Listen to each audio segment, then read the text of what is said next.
నటి వరలక్ష్మి శరత్ కుమార్ ముంబైకి చెందిన నికోలైని ప్రేమించి జూలై 10న పెళ్లిబంధంతో ఒకటయ్యారు.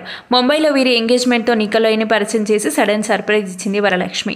రెండవ పెళ్లి చేసుకున్న అతన్ని ఎందుకు చేసుకుంటున్నావని అడగగా మా నాన్నగారు చేసుకోలేదా, తన మనసును చూసి చేసుకుంటున్నా అని కొన్ని ఇంటర్వ్యూస్లో కూడా తెలిపింది. ఈ జూలై 2న వరలక్ష్మి వెడ్డింగ్ జరుగుతుందని అందరూ అపోహపడ్డారు. కానీ జూలై 2 నుంచి సంగీత్ మెహందీ ఫంక్షన్, చెన్నైలో వెడ్డింగ్ రిసెప్షన్ ముందుగా అందరు సినీ ప్రముఖుల సమక్షంలో చేసుకొని తనకి ఇష్టమైన థాయిలాండ్ బీచ్ దగ్గర అతి కొద్ది మంది బంధుమిత్రులు స్నేహితుల సమక్షంలో హిందూ సాంప్రదాయ పద్ధతిలో పెళ్లి చేసుకొని అలాగే క్రిస్టియన్ పద్ధతిలో రింగ్స్ మార్చుకున్నారు.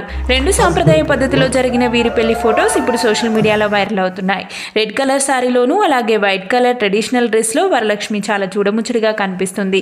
వీరి వెడ్డింగ్ ఫొటోస్ చూసిన అభిమానులందరూ తమకి బెస్ట్ విషెస్ ని తెలియజేస్తూ కామెంట్స్ పెడుతున్నారు. మనం ఈ వీడియోలో నటి వరలక్ష్మి నికోలైల పెళ్లికి సంబంధించిన కొన్ని ఫొటోస్ ని చూసేద్దాం. మీకు గనక ఈ వీడియో నచ్చినట్లయితే వెంటనే MS News ఛానల్ సబ్స్క్రైబ్ చేసుకుని పక్కనే ఉన్న బెల్ ఐకాన్ని యాక్టివేట్ చేసుకోండి. Thanks for watching.